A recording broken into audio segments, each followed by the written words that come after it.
Good evening everyone.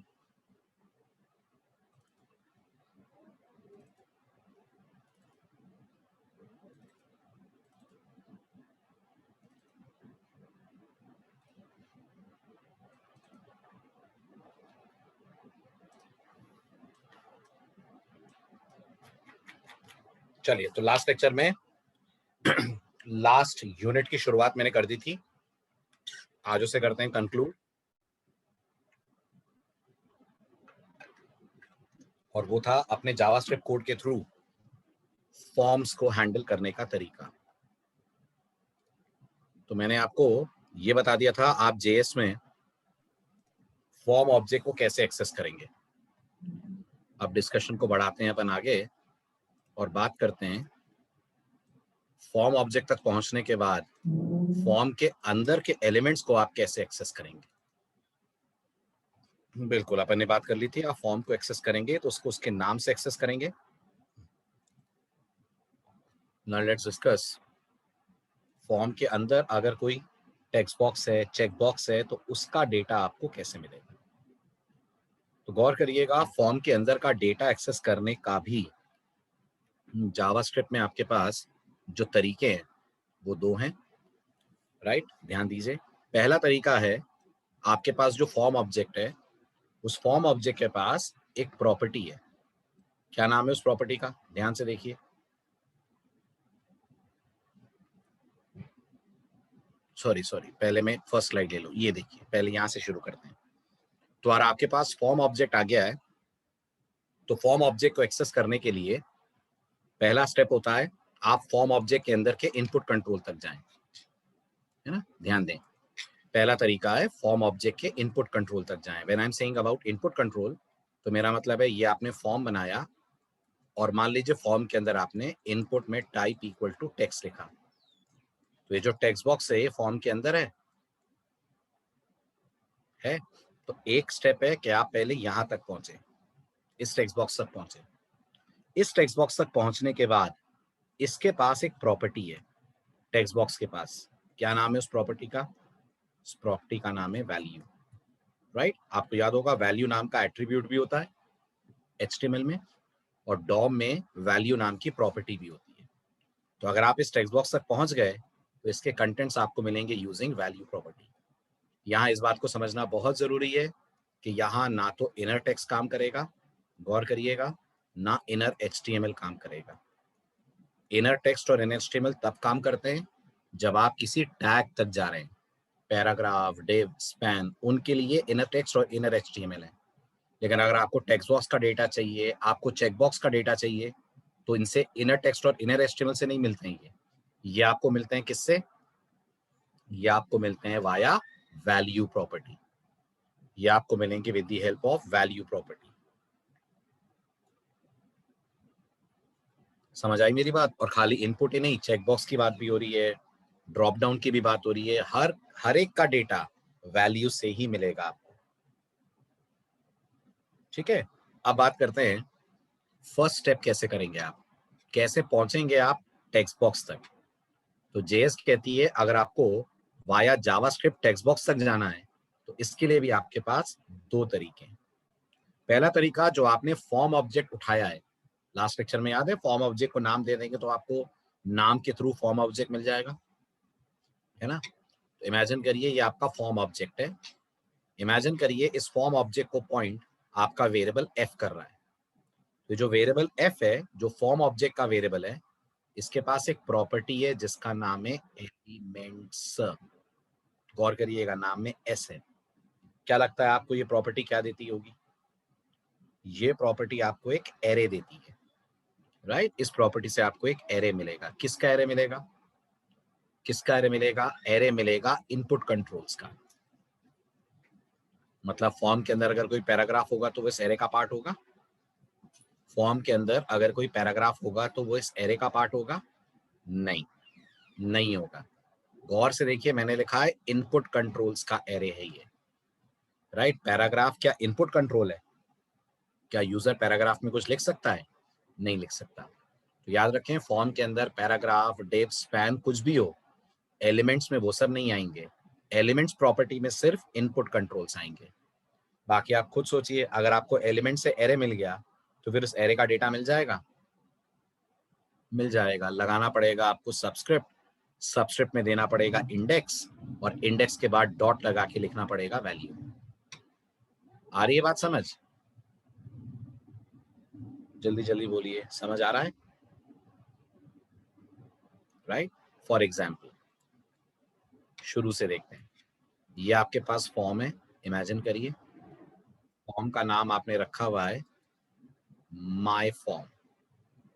Let's say this is the name you have given to your form object. अंदर आपने लिखा हुआ है input type equal to text, ठीक। और अब आपको इस इनपुट यानी टेक्स्ट बॉक्स को एक्सेस करना है। तो आपका पहला स्टेप तो हो गया let f equal to document dot followed by my form. आ गया एफ के अंदर फॉर्म, ये तो लास्ट लेक्चर वाली बात है। अब आप बोलेंगे let T is equals to F dot elements subscript 0। तो ये टी में टेक्स्ट बॉक्स आ जाएगा, ये मानते हुए कि ये पहला एलिमेंट है। और फिर आप बोलेंगे let x equal to t dot value. बोलेंगे let x equal to t dot value. Value क्या है? फंक्शन है, प्रॉपर्टी है। वैल्यू प्रॉपर्टी है, पैरेंथेसिस नहीं आएगा वैल्यू के साथ, याद रखिएगा, सिर्फ प्रॉपर्टी है वो। तो आपको एक्स के अंदर मिल जाएगा टेक्स्ट बॉक्स के अंदर जो भी यूजर ने डेटा टाइप करा होगा वो। यूजर ने अगर लिखा है हाई, तो ये हाई आपके वेरिएबल एक्स में आ जाएगा। लेकिन तरीका बहुत लंबा है, तरीका बहुत लंबा है, इसलिए ये तरीका कोई फॉलो नहीं करता। इससे ज्यादा बेटर तरीका है कि जो आपका इनपुट कंट्रोल है आप उसी को नाम दे दें। तो दिमाग लगाइए, अगर मैंने इस इनपुट कंट्रोल को एक नाम दे दिया और मैंने यहाँ पे बोल दिया name is equals to U, या थोड़ा सा सेंसिबल नाम दे देता हूँ, name is equals to user name, suppose करिए, तो मैं इस यूजर नेम से इस टेक्स्ट बॉक्स तक आ सकता हूँ? बिल्कुल आ सकता हूँ। क्या लिखना पड़ेगा? अगर मुझे इस टेक्स्ट बॉक्स तक आना है तो मैं एक लाइन में इस टेक्स्ट बॉक्स तक आ सकता हूँ। वो कैसे? वो ऐसे, let T is equals to, बिल्कुल सही नावेद, डॉक्यूमेंट डॉट, आपके फॉर्म का नाम है माई फॉर्म, तो डॉक्यूमेंट डॉट माई फॉर्म, और माई फॉर्म के बाद डॉट लगाकर यूजर नेम। तो ये जो टी है किसको पॉइंट कर लेगा? ये पॉइंट कर लेगा इस पूरे टेक्स्ट बॉक्स को। अब इसके अंदर का डेटा चाहिए तो क्या बोलना पड़ेगा?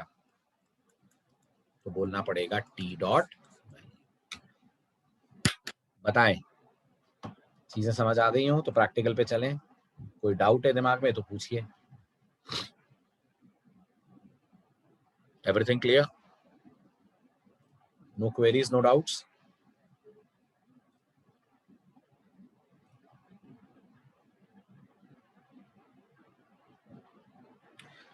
सर माय फॉर्म भी लगाना पड़ेगा ना?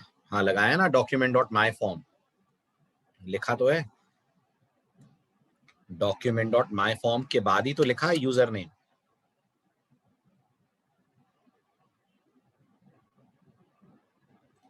ओके ध्रुव, समझ आया?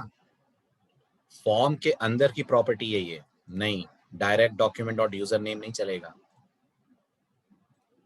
ओके, फॉर्म के अंदर की प्रॉपर्टी है, फॉर्म के अंदर का, फॉर्म का चाइल्ड है, डॉक्यूमेंट का चाइल्ड नहीं है ये। ठीक, चलें आगे। चलिए अब पहली एक्सरसाइज। एक्सरसाइज ये है कि आपको मैं एक फॉर्म दिखा रहा हूं, उस फॉर्म के अंदर दो टेक्स्ट बॉक्सेस हैं। एक्चुअल में एक टेक्स्ट बॉक्स है, एक पासवर्ड फील्ड है। तो आपको करना बस ये है कि टेक्स्ट बॉक्स और पासवर्ड फील्ड का डेटा उठाकर और डिस्प्ले कर देना है। मतलब आपको बटन का इवेंट हैंडलर बनाना है ऐसा कि मैं बटन पे क्लिक करूं तो टेक्स्ट बॉक्स और पासवर्ड दोनों की वैल्यू अलर्ट में डिस्प्ले हो जाए। मैं सीधे आपको एप्लीकेशन रन करके दिखाता हूं और आप बटन का इवेंट हैंडलर कैसे बनेगा ये गाइड कीजिएगा। तो देखें ध्यान से, एप्लीकेशन ये है, this are form examples.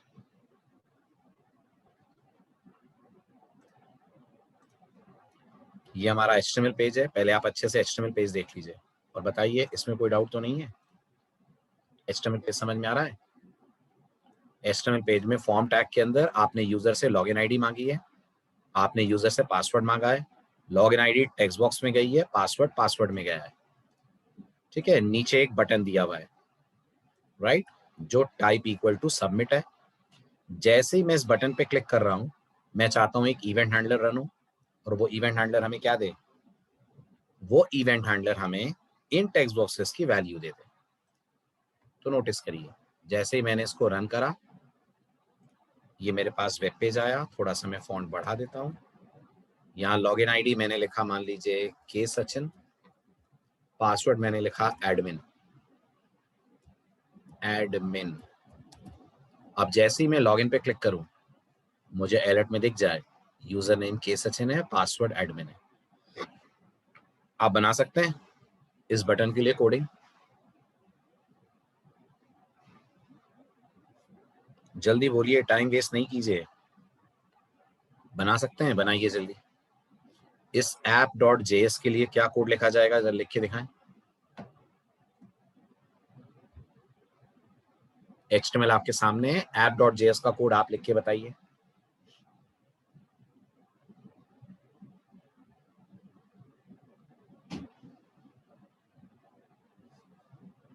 Naved, मुझे बटन का इवेंट हैंडलर बनाना है।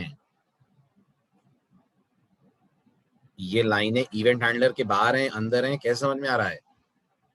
ध्यान से बनाओ। app.js का पूरा कोड चाहिए मुझे।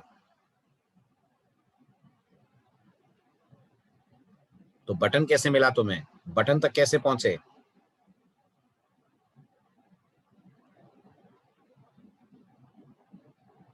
बटन तक कैसे गए? नहीं, पूरा लिखना है।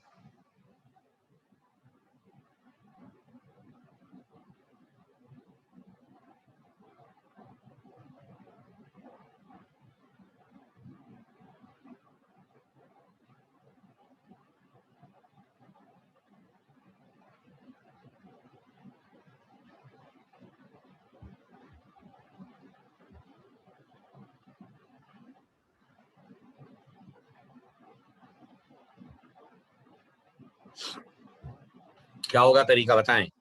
सबसे पहले मुझे बताइए, हम बटन तक पहुंचेंगे कैसे? इवेंट हैंडलर के लिए बटन चाहिएगा ना हमें, तो उस बटन को रेफर कैसे करोगे आप अपने कोड में? जल्दी जल्दी बोलें, एवरीवन प्लीज रिस्पॉन्ड। बटन को कैसे रेफर करेंगे आप? गुड, ध्यान से देखिए, क्या बटन भी इनपुट कंट्रोल है? क्या बटन भी इनपुट टैग से बनाए? बनाए। तो ये जो बटन का नाम है BTN लॉगिन, ये फॉर्म के नाम के साथ डॉट लगाएंगे तो मिलेगा? फॉर्म के नाम के साथ अगर डॉट लगाएंगे तो ये बटन हमें मिलेगा? यस, 100% मिलेगा। तो अब आप app.js में देखिए, सबसे पहले ये 4 लाइनें समझ आ रही हैं जो मुझे वेब पेज के 4 एलिमेंट्स तक पहुंचा रही हैं। पहली लाइन से हम अपने फॉर्म तक जा रहे हैं। हमारे फॉर्म का नाम है लॉगिन फॉर्म, इसलिए हम कह पा रहे हैं डॉक्यूमेंट डॉट लॉगिन फॉर्म। एक बार लॉगिन फॉर्म को मैंने माय फॉर्म में रख लिया, तो फिर मैंने माय फॉर्म से यूजर नेम और माय फॉर्म से पासवर्ड दोनों को रेफर करके इन 2 वेरिएबल में डाल दिया, और माय फॉर्म से BTN लॉगिन को रेफर करके BTN में डाल दिया। चारों लाइनें क्लियर? यही फॉलो करना है आगे तक, यही तरीका फॉलो होगा, याद रखिएगा। उसके बाद BTN पे अपन ने लेवल 2 का इवेंट हैंडलर सेट करा। पहला आर्गुमेंट इवेंट का नाम क्लिक, और दूसरा आर्गुमेंट इवेंट को रिप्रेजेंट करता हुआ कॉल बैक। इस कॉल बैक में आपने बता दिया यूजर नेम डॉट वैल्यू से मिल जाएगा यूनेम। ये यूजर नेम कौन है? जल्दी जल्दी बोलिए, ये यूजर नेम कौन है? ऊपर डिक्लेयर करा गया वेरिएबल है, तो ये यूजर नेम यहाँ मिल जाएगा अपन को। यस, ये यूजर नेम आपको यहाँ पर डेफिनेटली मिल जाएगा। ओके, इसी तरह से आपको पासवर्ड मिल रहा है, और उसके बाद मैंने मैसेज के अंदर इन दोनों को ES6 के लिटरल्स इसकी मदद से वैल्यू को करवा दिया है अपन ने डिस्प्ले। बस बताइए, कोड समझ आ रहा है? कोई डाउट, कोई क्वेरी, कोई सवाल?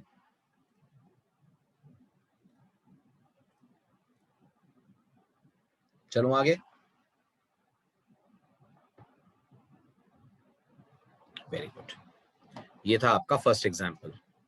ठीक, अब आ जाइए सेकेंड एग्जाम्पल पे। सेकेंड एग्जाम्पल थोड़ा सा और इंटरेस्टिंग है। सेकेंड एग्जाम्पल में आपको ये वेब पेज दिया जा रहा है। क्या क्या दिख रहा है आपको इस वेब पेज में? इस वेब पेज में क्या क्या नजर आ रहा है? ध्यान से देखेंगे तो दिखेगा 3 टेक्स्ट बॉक्सेस हैं। हाँ हाँ, टेबल तो है ही, खैर 3 टेक्स्ट बॉक्सेस हैं, है ना, और 2 बटन है, राइट। ये आपके वेब पेज का यूआई।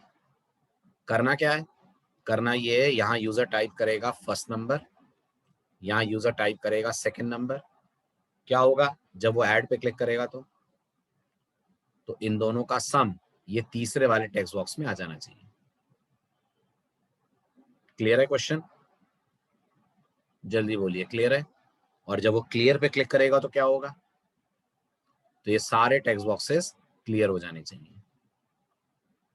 ठीक, बनाइए। सिर्फ आप मुझे सबसे पहले ऐड बटन का इवेंट हैंडलर बना के दें। ऐड बटन का इवेंट हैंडलर बना के दीजिए।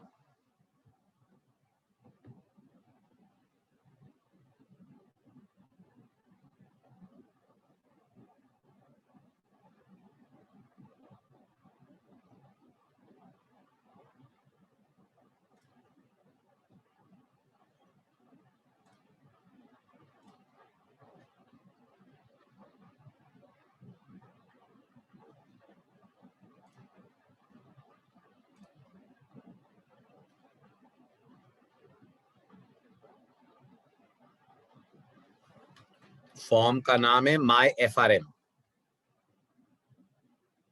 माई FRM।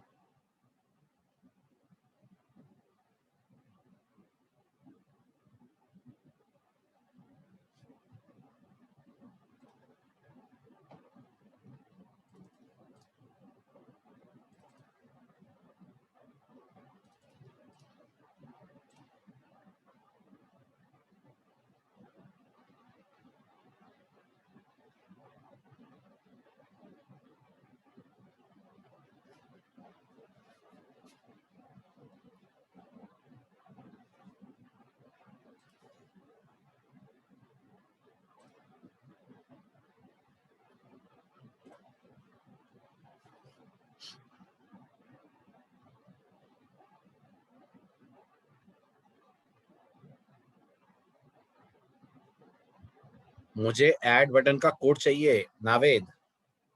हाँ, मान लो अपन ने टेक्स्ट बॉक्स को सेलेक्ट कर लिया है, मान लो। सेलेक्ट तो पहले जैसे ही करोगे ना, जैसे पिछले एग्जांपल में करा था। मान लो अपन ने कर लिया है, इवेंट हैंडलर लिख के दो आप।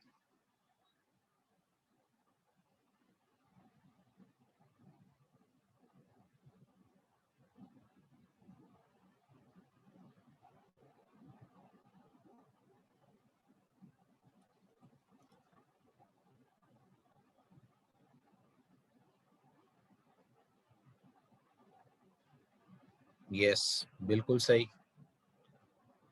इन वैल्यूज को कन्वर्ट करना पड़ेगा आपको नंबर में। करना पड़ेगा कि नहीं?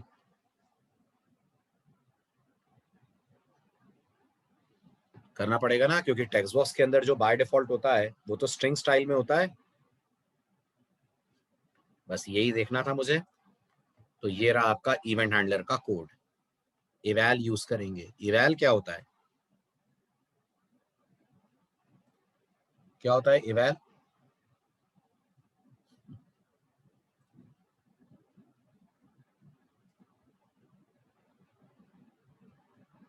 क्या करता है इवैल जावास्क्रिप्ट में?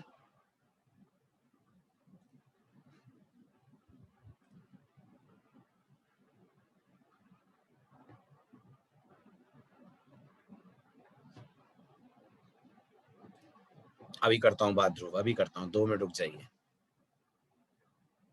ओके, अभी करते हैं बात। हाँ जी, बाकी लोग देखें ध्यान से कोड और मुझे बताएं वर्किंग समझ आ रही है कोड की आपको?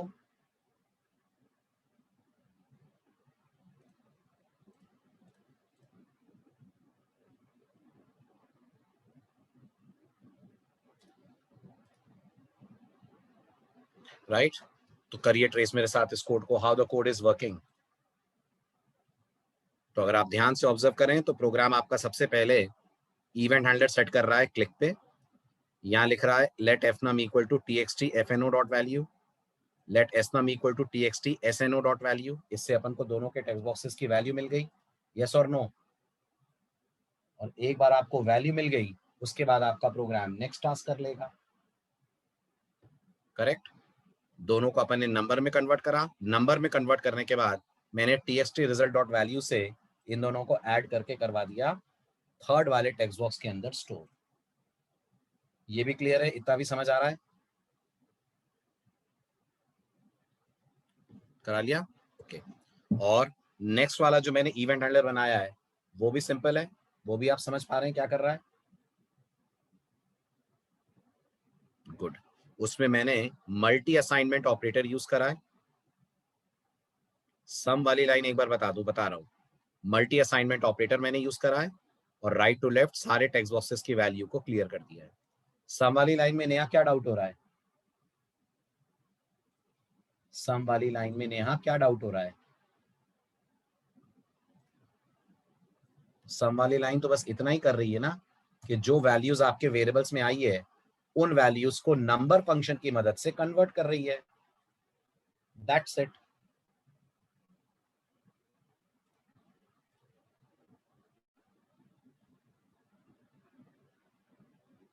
उसके बाद वाली लाइन में क्या दिक्कत है?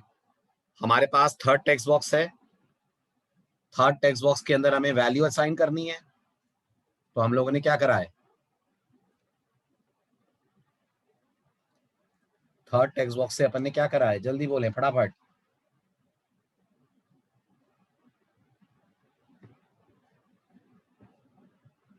बिल्कुल, टाइप इक्वल टू रीसेट है।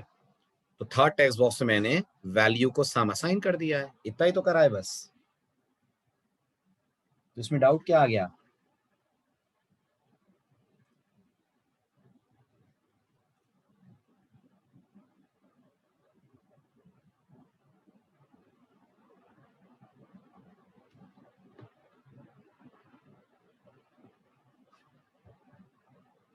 आ गया, राइट। ठीक है, चलिए अब इस कोड में एक बहुत बड़ी प्रॉब्लम है, अगर आप उस प्रॉब्लम को समझ पा रहे हो तो। प्रॉब्लम ये है, अगर मैं इस कोड को रन करता हूं लाइक दिस, ठीक है, और मैं यहाँ पे फर्स्ट नंबर की जगह पास करता हूं 10 और सेकेंड नंबर की जगह पास कर देता हूं अमित, तो क्या बताएंगे ये कोड क्या करेगा? अगर मैंने 10 और अमित दिया और ये मेरा जेएस का कोड है, वेरी गुड, ये मुझे रिटर्न कर देगा नॉट अ नंबर। क्यों दे देगा नॉट अ नंबर? क्योंकि जब आप अमित को कन्वर्ट करेंगे नंबर में तो नंबर फंक्शन एन देगा, और एन को किसी की भी साथ आप कैलकुलेट करेंगे, ऐड करेंगे, तो रिजल्टेंट आंसर भी आएगा एन आएगा। दूसरी बात, अगर यूजर ने कुछ लिखा ही नहीं और ऐड पे क्लिक कर दिया तो 0 आएगा, आएगा ना? क्यों आ रहा है 0? क्योंकि एम्प्टी स्ट्रिंग को जब आप नंबर फंक्शन से कन्वर्ट करते हैं तो वो एम्प्टी स्ट्रिंग को 0 देता है, दोनों 0 हो गए, 0 + 0 0 हो गया। I want this to be handled. मैं चाहता हूं अब आप अगला चैलेंज ऐसे पूरा करें कि आपका प्रोग्राम अब ये बिहेवियर शो करे। HTML बिल्कुल सेम है, बट गौर करिएगा JS बदल गई है। अब अगर मैंने ऐड पे क्लिक करा तो मुझसे साफ कहा जाएगा इनपुट रिक्वायर्ड। अगर मैंने मान लीजिए 10 20 दिए तो बाकायदा सम आएगा। अगर मैंने 10 और अमित दिया तो अकॉर्डिंगली मैसेज आएगा, please input numbers only. This is your next important challenge. Can you solve it?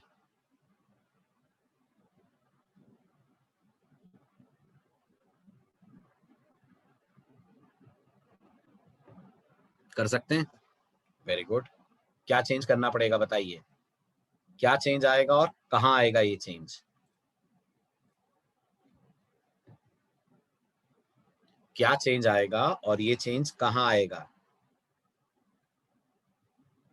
Very good. इसका मतलब इससे पहले कि हम ऐड करें, हम चाहेंगे हमारा प्रोग्राम एक फंक्शन कॉल करे जिसका नाम होगा वैलिडेट, है ना? तो मैं आपको मॉडिफाइड कोड दिखा रहा हूं जेएस का। आप सिर्फ मुझे वैलिडेट फंक्शन की कोडिंग करके देंगे। नहीं, की प्रेस की जरूरत नहीं है, मैं की प्रेस पे कुछ नहीं कर रहा हूं। अगर मैं की प्रेस पे कर रहा होता नेहा, तो मेरा अमित टाइप होते ही पहले ही ए टाइप पे ही मैसेज आ जाता। किसने कहा कि आपको की प्रेस पे चेक करना है? ऐसा कुछ करा ही नहीं है मैंने। हैंडलिंग अभी भी हम बटन की ही कर रहे हैं। बट आप नोटिस करिए, ध्यान से देखिएगा, ये वाला जो करंट कोड है आपके पास, ये तो सीधे ऐड कर दे रहा है ना? कर दे रहा है कि नहीं? अब हम इस एडिशन से पहले वैलिडेट करेंगे। याद रखिएगा, प्रोजेक्ट में बहुत बार करा ये काम अपन ने, आई मीन करेंगे। प्रोजेक्ट जो बनाएंगे आप, उसमें बहुत बार ये चीज होगी वैलिडेट वाली, तो अच्छे समझिएगा इस वैलिडेशन वाले प्रोसेस को। तो ये वाली जो लाइन है, इसके पहले वैलिडेशन होगा। अब आपका कोड कैसा दिखेगा? अब आपका कोड कुछ ऐसा दिखेगा। देख रहे हैं, एक इफ स्टेटमेंट यहाँ पे बढ़ गया है। ठीक, अगर ये वैलिडेट फंक्शन ट्रू रिटर्न करता है तो ही आपका प्रोग्राम ऐड करे, वरना ऐड ना करे। आपको बस इतना सा काम करना है कि वैलिडेट की कोडिंग लिख के देनी है। क्या आप वैलिडेट की कोडिंग लिख सकते हैं? थोड़ी सी मुश्किल है, बट कैन यू ट्राई? एक ही इनपुट को वैलिडेट कर दीजिए। चलिए, मैंने भेजे तो खैर दोनों हैं यहाँ से। हमारा वैलिडेट फंक्शन एफ नम एस नम दोनों को वैलिडेट करेगा। और एरर भी याद रखिएगा अलग अलग आ रही है, ये देखा आपने? अगर इनपुट्स ब्लैंक है तो एरर आ रही है इनपुट रिक्वायर्ड। अगर यूजर ने 10 देकर दूसरे में गलत इनपुट दिया है तो एरर आ रही है प्लीज इनपुट नंबर्स ओनली। अगर यूजर ने एक को ब्लैंक रखकर दूसरे में अमित दिया है तो दोनों में अलग अलग मैसेज आ रहे हैं। इतना स्ट्रॉन्ग वैलिडेट बनाना है आपको। Can you do that?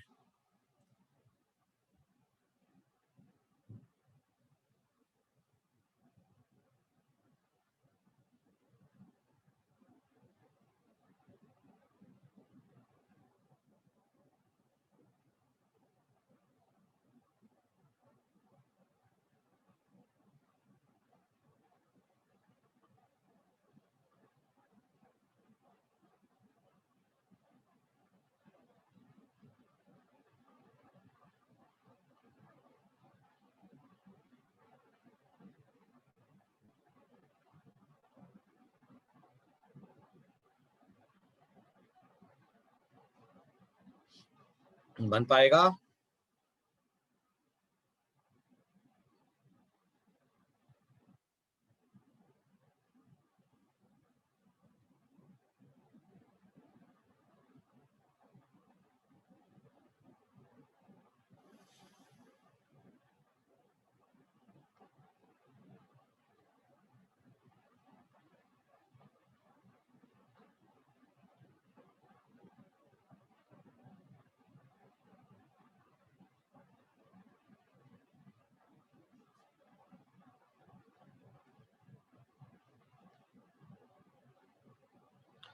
चलिए, अब इतनी देर में आपने कुछ तो सोचा होगा।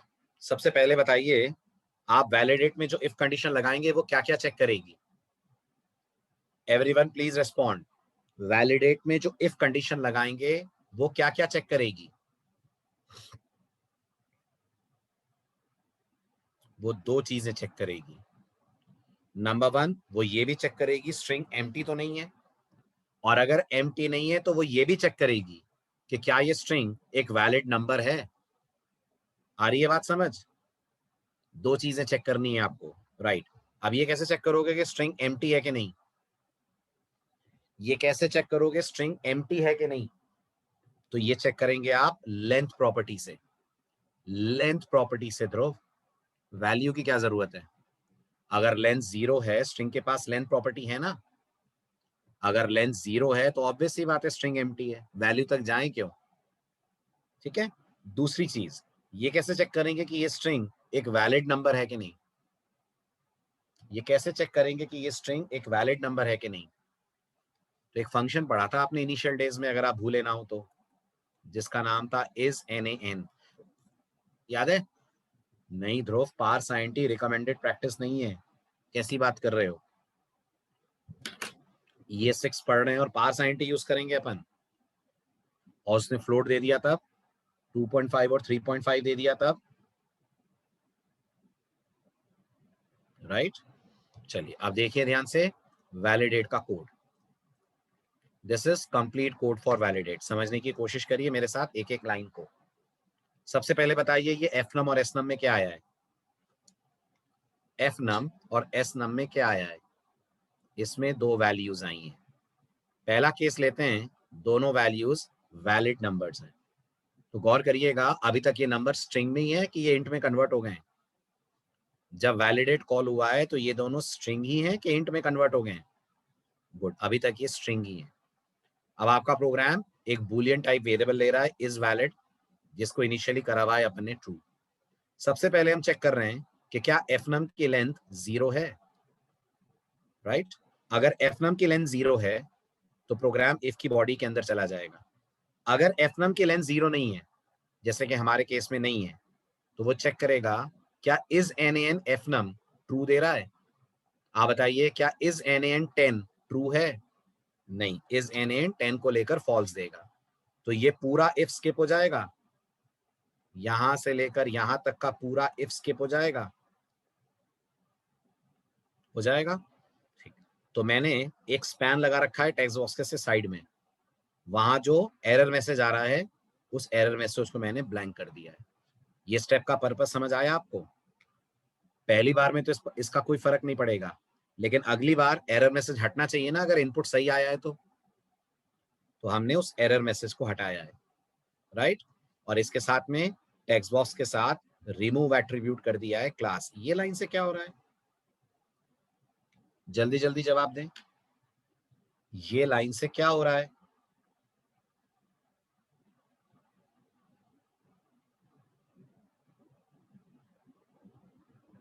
क्या हो रहा है? रिमूव एट्रीब्यूट क्या करेगा? रिमूव एट्रीब्यूट क्या करेगा?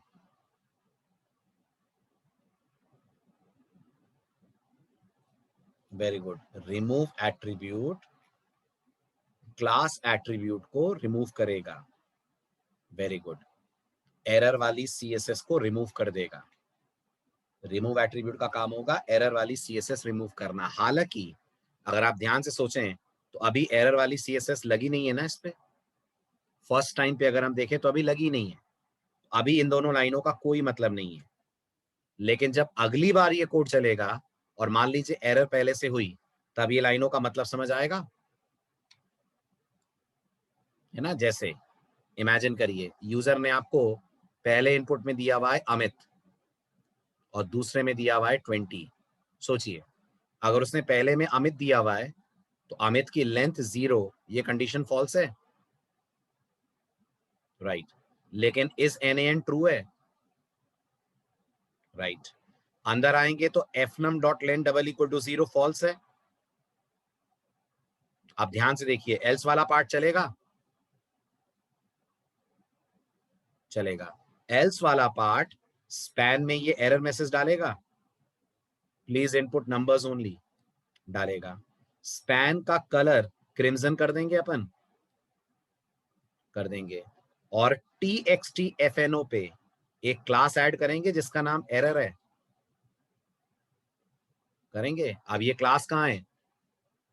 ये क्लास सीएसएस के अंदर बनाई गई है, ये रही ये क्लास। तो आपके टेक्स्ट बॉक्स के चारों तरफ रेड कलर का बॉर्डर आ जाएगा, 2 पिक्सल का आ जाएगा। अब दिमाग लगाइए, यूजर ने अगली बार इनपुट सही दिया, अगर उसने इनपुट सही दिया तो आप ये एरर मैसेज हटाना चाहेंगे? हटाना चाहेंगे कि नहीं? वो कहां हट रहा है? कौन सी लाइन है जो इस एरर मैसेज को हटा रही है? लाइन नंबर बताइए, कोड आपके सामने है। कौन सी लाइन है जो इस एरर मैसेज को हटा रही है? लाइन नंबर 21, वो लाइन नंबर 21 है। और ये लाइन नंबर 22 क्या कर रही है, समझ आ रहा है? ये लाइन नंबर 22 उस टेक्स्ट बॉक्स के ऊपर जो एरर नाम की क्लास ऐड करी गई थी उसको हटा देगी, तो टेक्स्ट बॉक्स पे से बॉर्डर हट जाएगा। अभी आया समझ इस एल्स का पर्पस? बस बाकी सिंपल है। यही सेम प्रोसेस मैंने एस नम के लिए करा हुआ है, राइट? अब अगर गेस करिए दोनों इनपुट्स वैलिड हैं तो क्या होगा? अगर दोनों इनपुट्स वैलिड हैं तो प्रोग्राम का बिहेवियर क्या होगा? Can you trace it? ये मानते हुए कि ये दोनों 10-20 हैं, अगर ये दोनों 10-20 हैं तो ये वाला इफ पूरा पूरा फॉल्स हो जाएगा, राइट? एल्स चलेगा और एल्स एरर मैसेज को हटा देगा अगर कोई एरर मैसेज हुआ तो। ऐसे ही सेकंड वाला पूरा पूरा इफ फॉल्स हो जाएगा अगर दोनों इनपुट वैलिड हैं तो। सेकंड वाला एल्स चलेगा और सेकंड वाले टेक्स्ट बॉक्स के साथ में अगर कोई एरर मैसेज होगा तो उसे हटा देगा, और इस वैलिड की वैल्यू रिटर्न हो जाएगी। इस वैलिड कितना है, क्या है उसकी वैल्यू? इस वैलिड की वैल्यू ट्रू है। यहां से ट्रू रिटर्न होकर कहां जाएगा?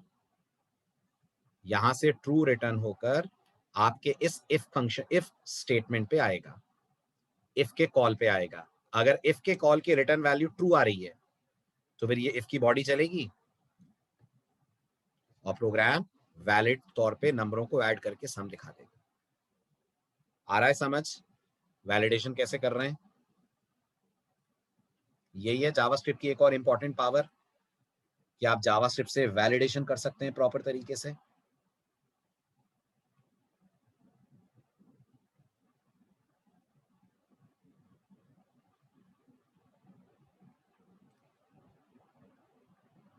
चलो आगे, राइट। चलिए, तो ये हुई कहानी बेसिक लेवल पे इवेंट हैंडलिंग की, हैंडल करने की with the help of click. अब एक और जरूरी चीज ध्यान से पढ़िए, अगला इवेंट जो हमें डिस्कस करना,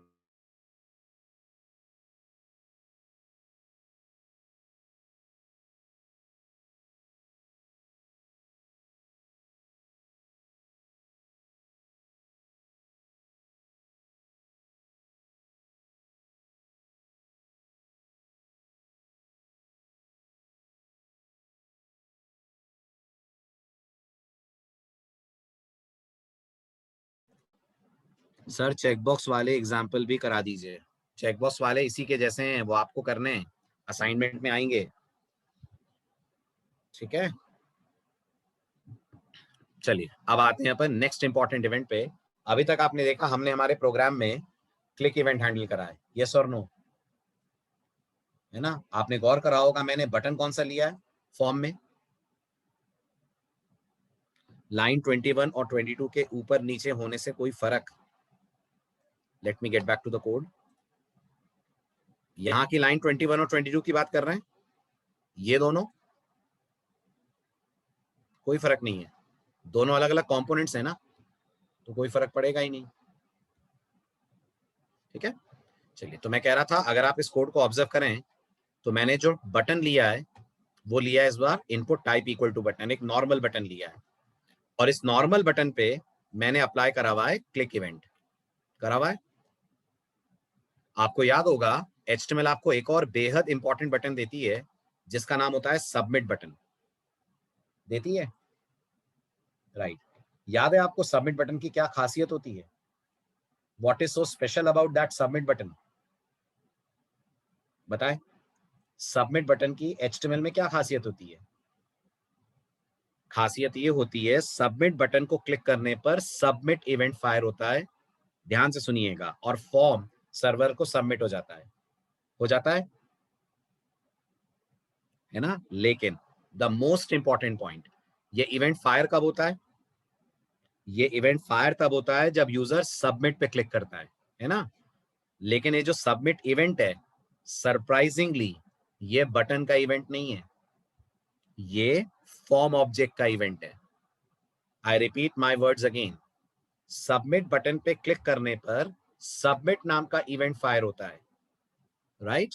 बट ये सबमिट नाम का इवेंट फॉर्म का इवेंट होता है, it's not an event which belongs to button. Are you getting my point?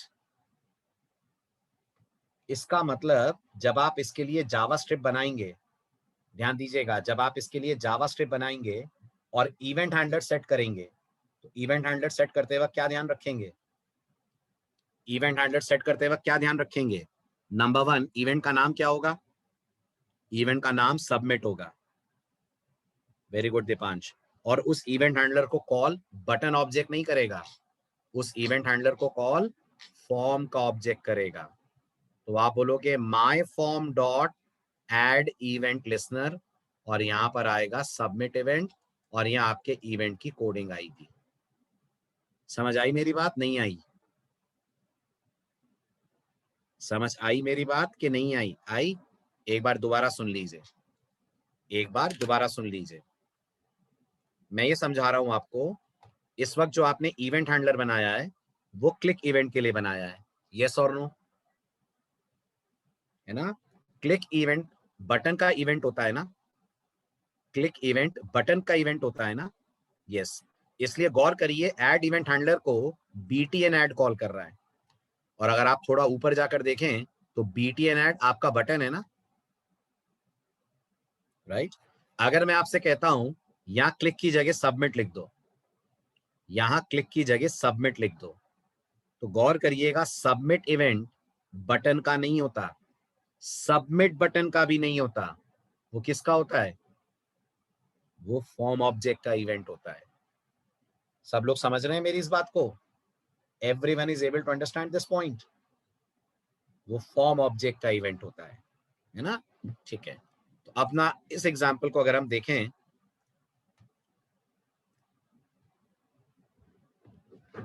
कि आपने अगर कहा input type equal to submit, तो भी आपका सबमिट बटन बनेगा। अब गौर करिएगा, सबमिट बटन, सबमिट इवेंट कब कब फायर होता है? तो सबमिट इवेंट के फायर होने का पहला केस होता है जब आप इनपुट में टाइप इक्वल टू सबमिट करें, एक केस ये होता है। दूसरा केस होता है आपने इनपुट में टाइप इक्वल टू इमेज का है, आपको याद होगा इमेज भी सबमिट बटन की तरह काम कर सकती है। और तीसरा केस होता है यूजर कुछ लिखते लिखते एंटर प्रेस कर दे, यूजर कुछ लिखते लिखते एंटर प्रेस कर दे, तीसरा केस ये होता है। यानी यूजर ने कुछ वैल्यू टाइप करी और वैल्यू टाइप करने के बाद एंटर प्रेस करा, तो भी फायर होता है सबमिट इवेंट। समझ आई ये बात? राइट? ये सारे एक्शंस अल्टीमेटली किसको जनरेट करते हैं? ये सारे एक्शंस अल्टीमेटली जनरेट करते हैं सबमिट इवेंट को। ठीक है, अब बात आती है सबमिट इवेंट को आप हैंडल कैसे करेंगे। तो जावास्क्रिप्ट का मानना है सबमिट इवेंट को हैंडल करने के लिए आपको करने हैं टोटल 3 स्टेप्स। बहुत ध्यान से देखना। सबसे पहला स्टेप, सबमिट इवेंट किसका इवेंट है? सबमिट बटन का, इनपुट बटन का, कि फॉर्म का? फॉर्म का। तो आपका पहला स्टेप होगा फॉर्म तक पहुंचे, पहुंच जाएंगे फॉर्म तक? फॉर्म तक पहुंच जाएंगे, पहुंच जाएंगे। दूसरा स्टेप होगा add event handler function call करते हुए फॉर्म के ऊपर सबमिट बटन को ऐड करें, आई मीन सबमिट इवेंट को ऐड करें। उसका सिंटेक्स मैंने आपसे अभी अभी शेयर करा। मान लीजिए आपके वेरिएबल का नाम है माई फॉर्म, तो माई फॉर्म किसे कॉल करेगा?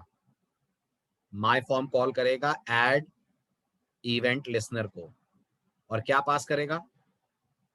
क्या पास करेगा? पास करेगा पहले आर्गुमेंट के तौर पे सबमिट, और दूसरे आर्गुमेंट के तौर पे क्या पास होगा? दूसरे आर्गुमेंट के तौर पे पास होगा आपका पूरा हैंडलर, जो भी आप इवेंट हैंडल करने का लॉजिक लिखना चाहते हैं, राइट? और बताइए एक थर्ड स्टेप भी है। कैन एनीवन टेल मी वो थर्ड स्टेप क्या है? कैन एनीवन टेल मी वो थर्ड स्टेप क्या है? जल्दी बोलिए। नहीं नहीं नहीं मनीष, आप मेरी बात नहीं समझे। मैं फिर सुनिए क्या कह रहा हूं। सबमिट बटन को हैंडल करने के लिए, सबमिट इवेंट को हैंडल करने के लिए 3 काम करे जाते हैं। पहला काम, फॉर्म ऑब्जेक्ट को हैंडल करो, फॉर्म ऑब्जेक्ट तक पहुंचो। दूसरा काम, फॉर्म ऑब्जेक्ट पे हैंडलर सेट कर दो सबमिट इवेंट का। ये 2 काम समझ आए? है ना? आप 2 चीजों को मिक्स मत करो। पिछली स्लाइड ये बता रही है सबमिट इवेंट फायर कब कब होता है, ये स्लाइड अलग है। ये स्लाइड ये कह रही है सबमिट इवेंट फायर 3 केसेस में होता है। एक तो तब होता है जब यूजर सबमिट बटन पे क्लिक करे, समझ आ रहा है? दूसरा तब होता है जब आपने टाइप इक्वल टू इमेज का है और यूजर इमेज पे क्लिक करे, और तीसरा तब होता है जब यूजर किसी टेक्स्ट बॉक्स में लिखते लिखते एंटर प्रेस कर दे। तो आपने देखा है ना, जीमेल में आप यूजर आईडी और पासवर्ड लिखकर एंटर दबा देते हो तो भी लॉगिन कर जाते हो, लॉगिन बटन दबाने की जरूरत नहीं पड़ती। देखा है ना, ये कौन सा इवेंट है एंटर प्रेस करने पर फायर होने वाला? ये सबमिट इवेंट है। एंटर प्रेस होने पर फायर होने वाला ये कौन सा इवेंट है? ये सबमिट इवेंट है। ये स्लाइड समझ आई? आई। अब दूसरी स्लाइड कुछ और समझा रही है। दूसरी स्लाइड ये समझा रही है कि अगर आपको सबमिट इवेंट को हैंडल करना है तो क्या क्या करना पड़ता है। तो कितने काम करने पड़ते हैं? 3 काम। ये 3 काम इनसे रिलेटेड है क्या? ये 3 काम का इन 3 से कोई रिश्ता नाता है? नहीं, इनका कोई रिलेशन नहीं है। इनमें से किसी भी तरह से सबमिट इवेंट जनरेट हो, हैंडल 3 स्टेप में होता है। 3 काम करने पड़ते हैं सबमिट इवेंट को हैंडल करने के लिए। तो पहला काम क्लियर है? क्लियर है? दूसरा क्लियर है? तीसरे में भी कुछ है, वो क्या है? नहीं करेंगे ध्रुव, क्यों करेंगे बेटा? सबमिट पे क्लिक सेट। यही तो समझने वाली बात है। आप सिर्फ लिखेंगे input type equal to submit. नहीं करना है आपको क्लिक को हैंडल। किस लिए कर रहे हैं आप क्लिक को हैंडल? राइट, आप सिर्फ लिखेंगे input type equal to submit, that's it. मैं दिखा दूं आपको सबमिट के लिए इनपुट। देखो ध्यान से।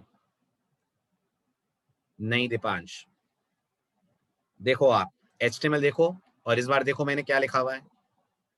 सिर्फ इतना ही लिखा है ना, input type equal to submit. पहली बात क्लियर हुई ध्रुव?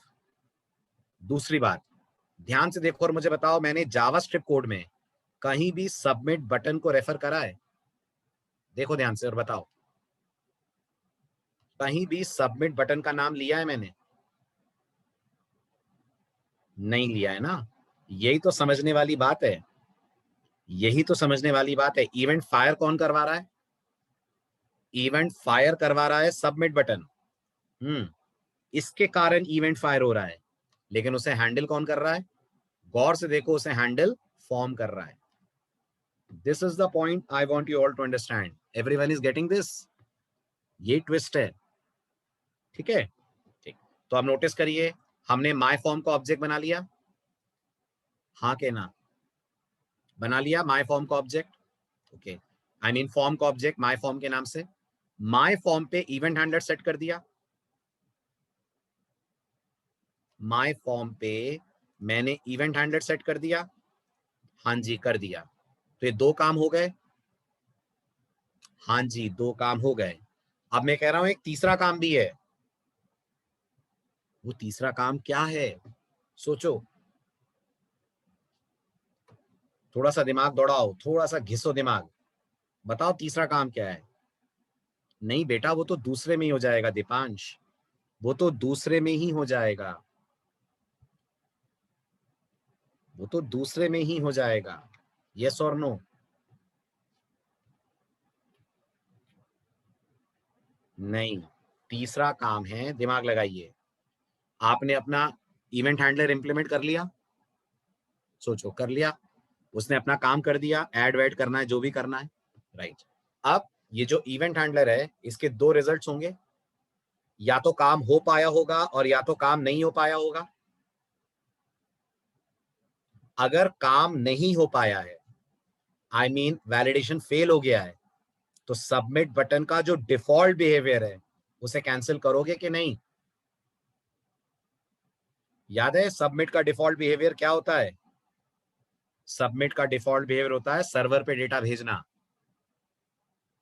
तो आप मानते हो एरर आने के बावजूद सबमिट सर्वर पे डेटा भेज देगा अगर आपने उसके डिफॉल्ट बिहेवियर को कैंसिल नहीं करा? याद है कि भूल गए? याद है? और कैसे करते हैं अपन डिफॉल्ट बिहेवियर को cancel? Everyone please respond. Default behaviour को कैंसिल कैसे करते हैं? हाँ हाँ ध्रुव, ये आउटडेटेड तरीका हो गया, आउटडेटेड तरीका हो गया नेहा। डिफॉल्ट बिहेवियर को हैंडल करते हैं एक फंक्शन कॉल करके जो इवेंट ऑब्जेक्ट के पास होता है, जिसका नाम होता है प्रिवेंट डिफॉल्ट। अब भी पढ़ा है आपने एक लेक्चर पहले, पढ़ा है कि नहीं? राइट? अब देखिए क्या ध्यान रखना है। देखो सबसे पहले आप HTML में देखो क्या चेंजेस आए। पूरा HTML बिल्कुल सेम है, सिर्फ टाइप इक्वल टू सबमिट कर दिया मैंने, जो पिछली बार था टाइप इक्वल टू बटन। बताइए पहली लाइन क्लियर है? जो टाइप इक्वल टू बटन था उसे मैंने टाइप इक्वल टू सबमिट कर दिया है ना? वैसे आप कॉमन सेंस लगाए अगर, तो दो नंबर ऐड करने के लिए सबमिट की जरूरत नहीं है, लेकिन यूजर आईडी पासवर्ड के लिए तो है। लॉगिन पेज में तो सबमिट बटन चाहिए ना अपन को, इसलिए मैंने यहां सबमिट लिया। आप ध्यान से सोचो, क्या ऐसा हो सकता है कि यूजर आईडी या पासवर्ड को ब्लैंक छोड़ दे? बताओ जल्दी, हो सकता है? ओके।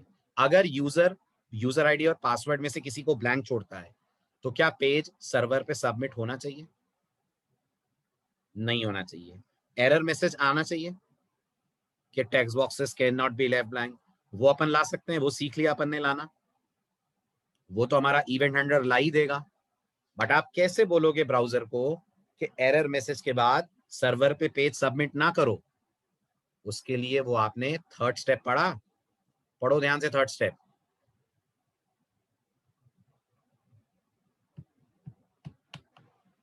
बताइए थर्ड स्टेप क्लियर है तो लिखिए क्लियर।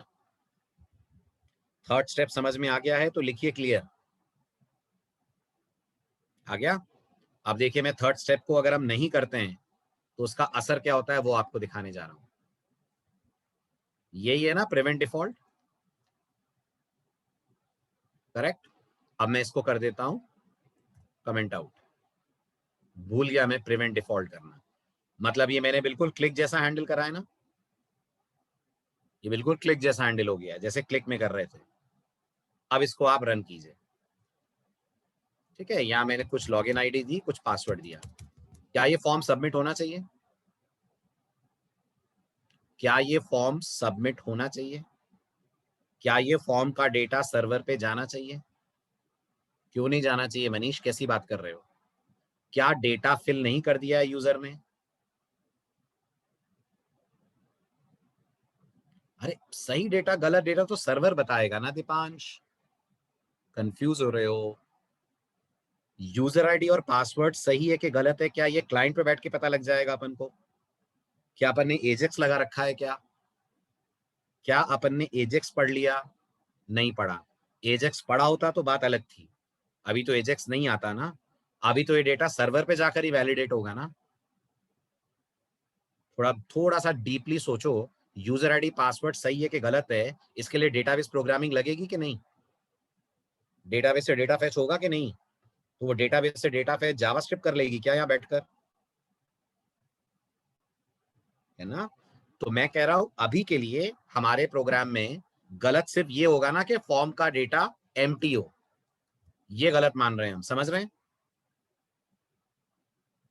ध्रुव ध्रुव ध्रुव, दीपांश, सॉरी दीपांश, किस वैलिडेशन की बात कर रहे हो? किस वैलिडेशन की बात कर रहे हो? वैलिडेशन से क्या मतलब है दीपांश आपका? वैलिडेशन का मतलब सिर्फ इतना होता है ना कि डेटा हमारा ब्लैंक ना हो। हाँ बस, तो मैं भी तो यही कह रहा हूं। बट मैंने कहा ब्लैंक रखा था, मैंने तो टाइप कर दिया था ना यार, कुछ भी यूजर नेम और कुछ भी पासवर्ड। और फिर मैंने आप लोगों से पूछा क्या ये फॉर्म सबमिट होना चाहिए? आप लोग मुझे बोल रहे हैं नहीं होना चाहिए। क्यों नहीं होना चाहिए भाई? हमें क्या पता कि ये यूजर आईडी पासवर्ड सही है कि गलत है? वो तो सर्वर बताएगा ना। तो सर्वर कैसे बताएगा जब तक सर्वर को ये डेटा नहीं जाएगा? है ना? राइट। तो सबमिट हो गया सबमिट। ये मैसेज आ गया। ये मैसेज क्यों आ रहा है समझ में आ रहा होगा अब तो आपको। ये मैसेज इसलिए आ रहा है क्योंकि सर्वर पे कोई कोड ही नहीं है।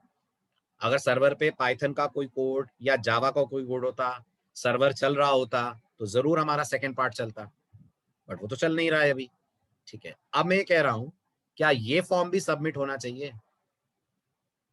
नहीं होना चाहिए। एरर आनी चाहिए, एरर आनी चाहिए, आनी चाहिए। और फॉर्म का सबमिशन रुक जाना चाहिए, फॉर्म का सबमिशन रुक जाना चाहिए, फॉर्म सबमिट नहीं होना चाहिए। राइट। अब मुझे बताइए क्या एरर आएगी?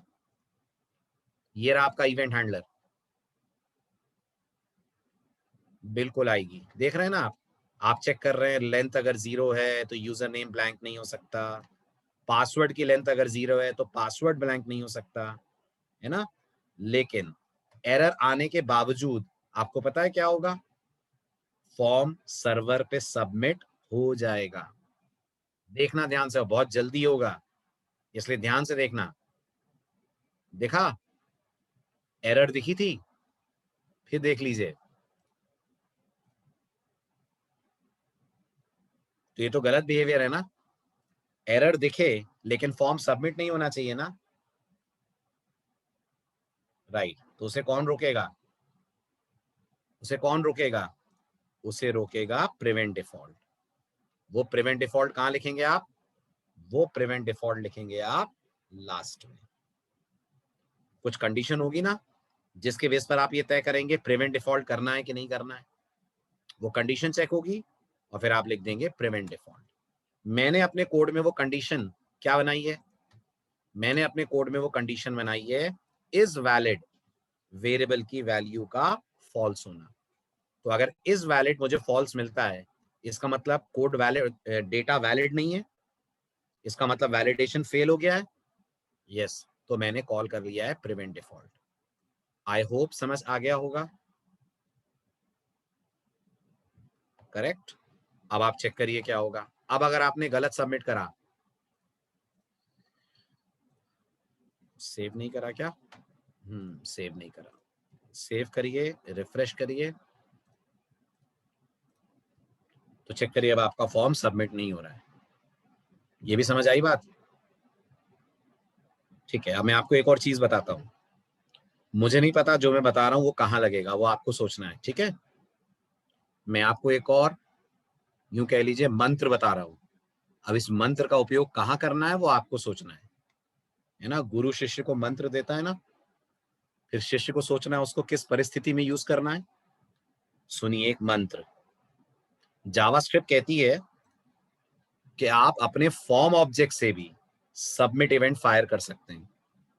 अभी तक तो आपने देखा ना सबमिट बटन होना जरूरी है सबमिट के लिए, या टेक्स्ट बॉक्स में एंटर प्रेस होना जरूरी है सबमिट के लिए, क्या कहते हैं, यही देखा ना, अभी तीन ही तरीके देखे ना आपने सबमिट इवेंट के। बट जावास्क्रिप्ट कहती है जो आपका फॉर्म ऑब्जेक्ट होता है उसके पास भी एक मेथड होता है, एक मेथड होता है, उस मेथड का नाम क्या है, पढ़ो, उस मेथड का नाम क्या है, उस मेथड का नाम है सबमिट। अगर आपने ये मेथड कॉल करा तो क्या होगा, अगर आपने ये मेथड कॉल करा तो क्या होगा, अगर आपने ये मेथड कॉल करा तो फॉर्म सबमिट हो जाएगा, अगर आपने ये मेथड कॉल करा तो फॉर्म सबमिट हो जाएगा। क्लियर है। अब मुझे नहीं मालूम ये हम यूज करेंगे नहीं करेंगे, करना चाहिए नहीं करना चाहिए, मैं तो सिर्फ आपको एक सिखा रहा हूं एक और तरीका फॉर्म सबमिशन का, और वो है अपने फॉर्म ऑब्जेक्ट से आप सबमिट कॉल करें तो भी आपका फॉर्म सबमिट हो जाता है, ठीक है। चले आगे।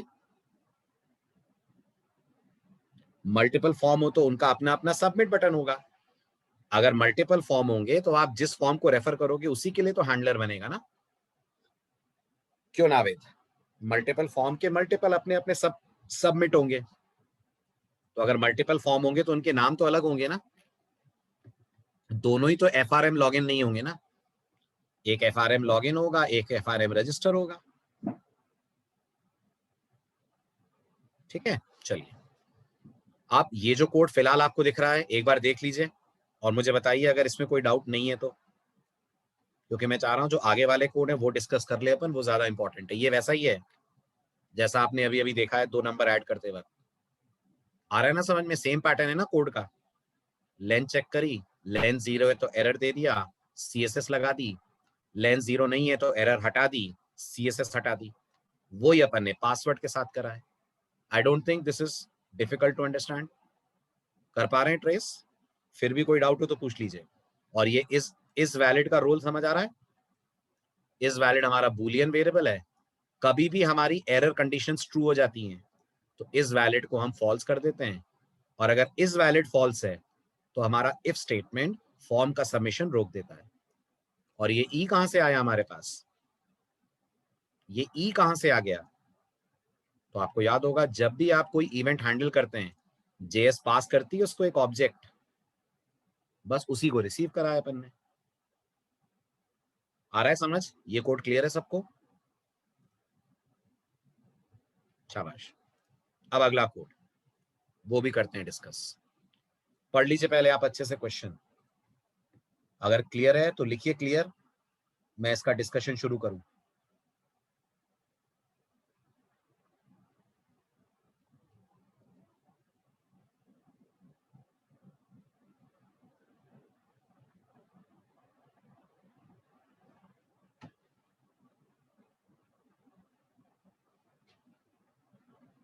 अगर क्लियर है क्वेश्चन तो लिख दीजिए क्लियर, अपन डिस्कशन स्टार्ट करें। क्लियर है? राइट। क्या करना है, सिर्फ एक मैंने कंडीशन और बढ़ा दी है कि अब हम 2 वैलिडेशन चेक्स करेंगे। करेंगे ना 2 validation checks? Yes. Number 1, text box खाली है तो भी हम मानेंगे वैलिडेशन फेल है, और अगर इनपुट 5 कैरेक्टर से कम है तो भी अपन मानेंगे कि वैलिडेशन फेल है। सही कह रहा हूं? राइट। ये रहा इस एक्सरसाइज को इंप्लीमेंट करता हुआ कोड। नोटिस करिए सब कुछ सेम है। अभी तक हम सिर्फ लेंथ चेक कर रहे थे, अब हम ये भी चेक कर रहे हैं लेंथ लेस देन 5 है क्या। ये भी बहुत ही सिंपल कोड है, आप अगर ध्यान से देख रहे हो तो। राइट। अब हमारी कंडीशंस 2 हो गई हैं। अंदर आकर अब हमने चेक करा क्या लेंथ 0 है। अगर लेंथ 0 है तो मैसेज है user name can not be blank, और अगर लेंथ 0 नहीं है तो इसका मतलब यही है ना कि लेंथ 5 से कम होगी, क्योंकि नेस्टेड इफ लगा हुआ है। तो अगर लेंथ 5 से कम है तो हमने बोल दिया user name must be at least 5 characters long. बाकी सब पहले जैसा ही है।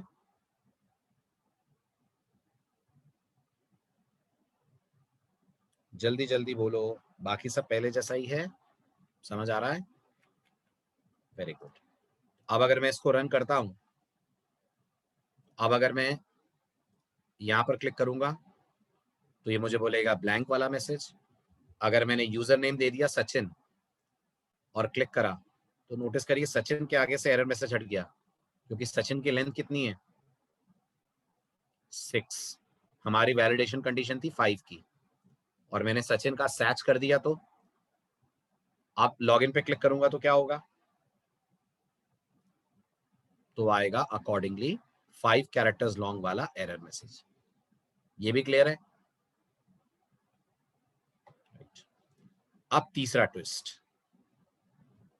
पढ़िए जरा, तीसरा ट्विस्ट क्या कह रहा है? तीसरा ट्विस्ट क्या कह रहा है?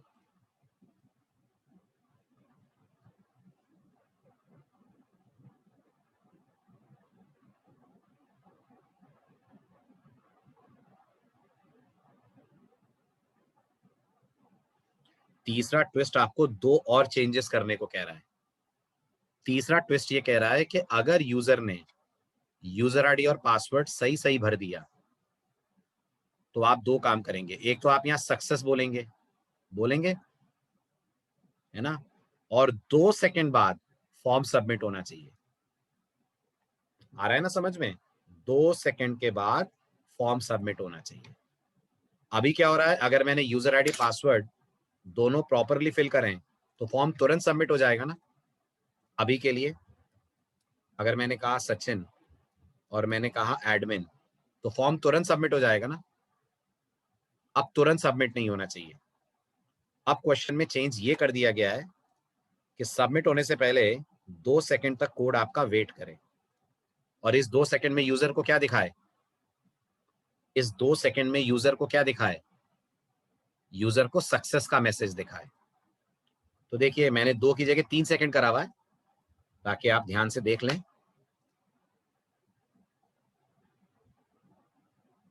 इसके बाद नोटिस करिए फॉर्म सबमिट हुआ है, थोड़ा सा टाइम लेकर। तो ये कैसे करेंगे अपन कि फॉर्म 2 सेकंड बाद सबमिट हो? ठीक है, सेट टाइम आउट लगा दिया। सेट टाइम आउट से सबमिशन कैसे रोकोगे आप? बोलो, सेट टाइम आउट से सबमिशन कैसे रोकोगे? सेट टाइम आउट को तो आप जो हैंडलर दोगे वो हैंडलर 2 सेकंड बाद चलेगा, सबमिशन कैसे रोकोगे आप?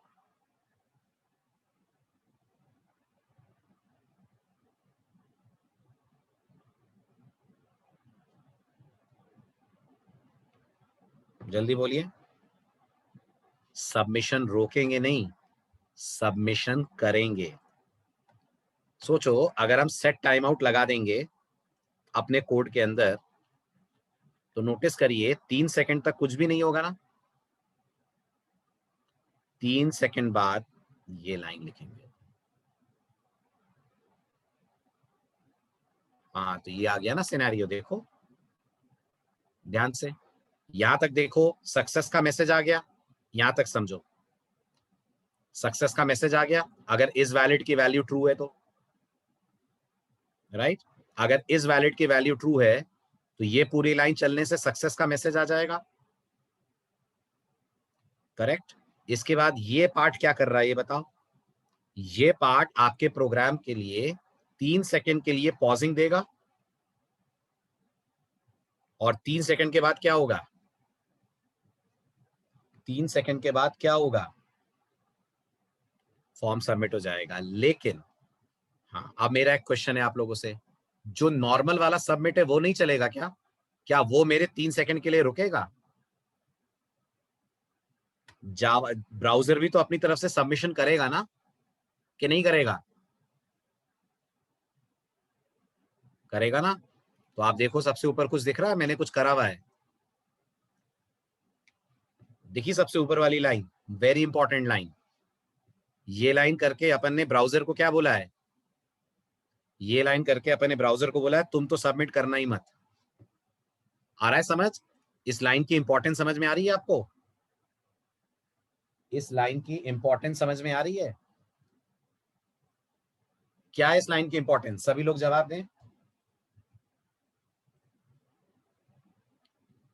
इस लाइन की इंपॉर्टेंस ये है कि ब्राउजर खुद सबमिट नहीं करेगा, और अगर मैंने इस लाइन को कमेंट आउट कर दिया तो आप मानते हैं फिर आपका प्रोग्राम 3 सेकंड नहीं रुकेगा? नहीं रुकेगा। क्यों? क्योंकि सेट टाइम आउट पूरे प्रोग्राम को पॉज नहीं करता है, वो सिर्फ अपना कॉल बैक 3 सेकंड बाद चलाता है। लेकिन ब्राउजर तो सबमिट कर देगा ना जब आप इस इफ के बाहर निकलेंगे। समझने वाली बात है ये। तो अब देखिए, अब मैंने उस लाइन को कमेंट आउट कर दिया, आप देखिएगा क्या इफेक्ट आएगा। ये लाइन मैंने कमेंट आउट कर दी है, अब मैंने इसको रन करा, अब मैंने यहां पर अपना वैलिड यूजर नेम पासवर्ड दिया। अब यहां सक्सेस का मैसेज आकर रुकना चाहिए ना इसको 3 सेकंड, फिर जाना चाहिए सर्वर पे, लेकिन ऐसा होगा नहीं। देखिए, नहीं हुआ। क्यों नहीं हुआ? इसलिए नहीं हुआ क्योंकि आपने ब्राउजर को सबमिशन से रोका नहीं, ब्राउजर ने अपना सबमिशन वाला पार्ट चला दिया। तो ये लाइंस की अहमियत, इंपॉर्टेंस समझ में आई? Why this is important? You want to stop the browser from submitting the form on its own. आप चाहते हो सबमिशन आपके हाथ में हो, इसलिए आपने एक और चीज देखी होगी, यहां पर फिर हम रिटर्न फॉल्स रिटर्न ट्रू कुछ नहीं कर रहे हैं अब, क्योंकि अगर ये इफ ट्रू हुआ तो ही फॉर्म सबमिट होगा, अगर ये इफ फॉल्स हुआ तो हम तो पहले ही प्रिवेंट डिफॉल्ट कर चुके हैं, तो फॉर्म सबमिट होगा ही नहीं। आया समझ ये एग्जांपल?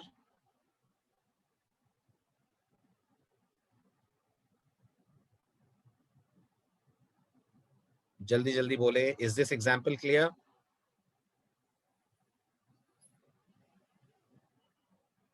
Very good. ठीक है, अब आपकी एक्सरसाइज जो आपको बनानी है, ठीक है, आपसे मैंने कहा था आपको एक प्रोजेक्ट मिलेगा, अब आपको प्रोजेक्ट दे रहा हूं मैं, बनाएंगे आप? तो मैं मेहनत करूं, नहीं बनाएंगे तो कोई दिक्कत नहीं है, समय है आपके पास? ठीक है, तो आपको पहली एप्लीकेशन जो मैं दे रहा हूं वो है टू डू लिस्ट इंप्लीमेंट करना। क्या इंप्लीमेंट करना? टू डू लिस्ट इंप्लीमेंट करना। क्या है आपकी टू डू लिस्ट में, क्या करना है आपको? तो गौर से देखिए, बिल्कुल मैं आपको पूरा कंप्लीट फ्रंट एंड दे रहा हूं, जिसमें मैंने 2 टेक्नोलॉजीज लगाई हुई हैं, बूटस्ट्रैप और फॉन्ट ऑसम। अभी टेंशन मत लीजिएगा, आप ये आगे पढ़ेंगे, है ना। ये आपको कंप्लीट फॉर्म बना के मैं दे रहा हूं।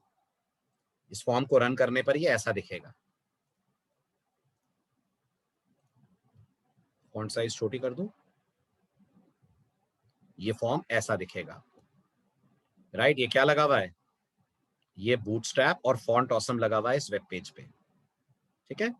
आपको ये करना है कि मैं इस टेक्स्ट बॉक्स के अंदर अगर कोई आइटम ऐड करता हूं, जैसे वॉच अ मूवी, और एंटर स्ट्राइक करता हूं, तो ये वाला टेक्स्ट इस टू डू लिस्ट में ऐड हो जाए। टू डू लिस्ट समझते हैं ना, बहुत कॉमन एप्लीकेशन है ये जावास्क्रिप्ट की। टू डू लिस्ट का मतलब आपको दिन भर में जो भी काम कर रहे हैं उसकी आप लिस्टिंग कर रहे हैं, ताकि आपको याद रहे आपको क्या क्या करना है।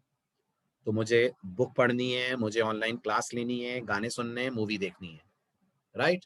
और फिर मुझे लर्न अ न्यू टेक्नोलॉजी, कुछ नया सीखना भी है, ये भी मैंने ऐड कर दिया। एक काम तो आपको ये करना है। दूसरा काम आपको ये करना है कि अगर मैंने इनमें से किसी पे भी क्लिक करा, इस आइकन पे अगर मैंने क्लिक करा, ये आइकन मैं कैसे लाया हूं, ये आइकन में लाया हूं फॉन्ट ऑसम लाइब्रेरी से। तो आपको ये टेंशन नहीं लेनी है आइकन कैसे आ रहा है, आप तो ये सोचिएगा इस पे इवेंट हैंडलर कैसे लगाएंगे आप।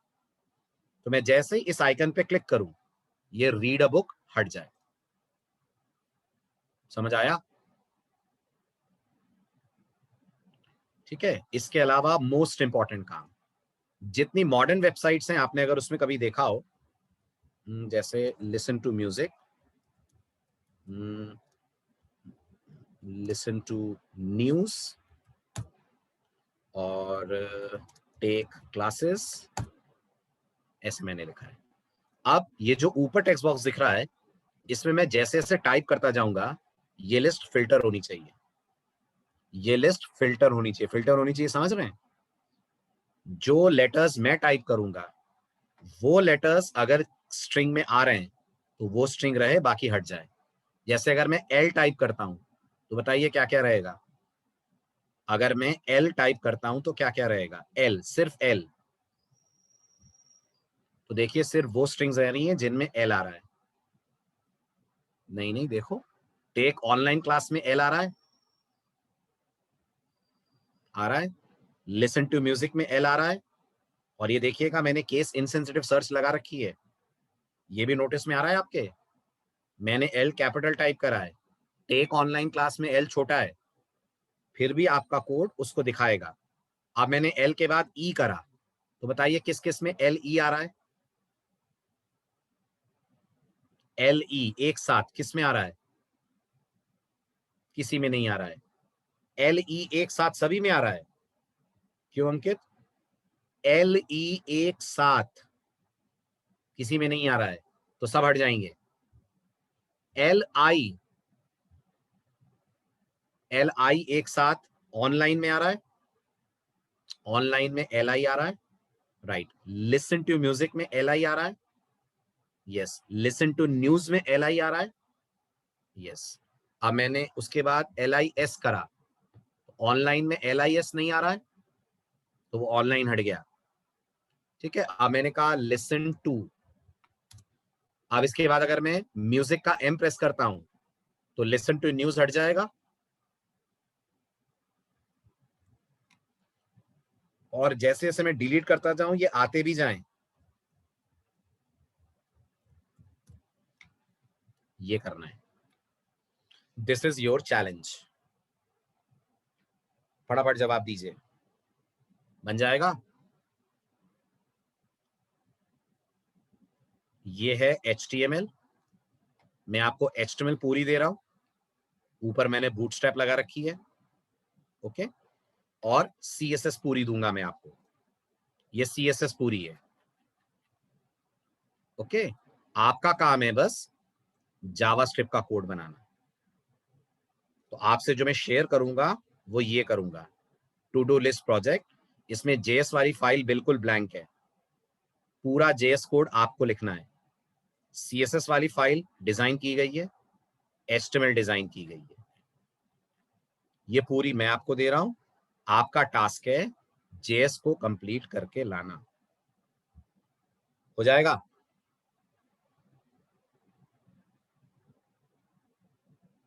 जल्दी बोलो।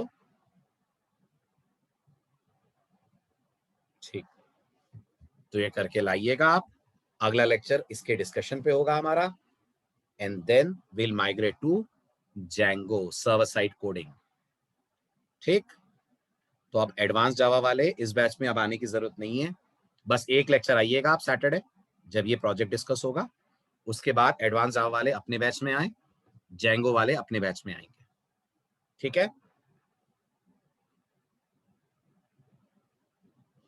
चलिए तो मिलते हैं नेक्स्ट लेक्चर में। सैटरडे सभी को आना है, सैटरडे ये प्रोजेक्ट डिस्कस होगा, उसके बाद फिर बैच आपका अपने अपने टाइम पे चला जाएगा। ठीक, बाय बाय, टेक केयर।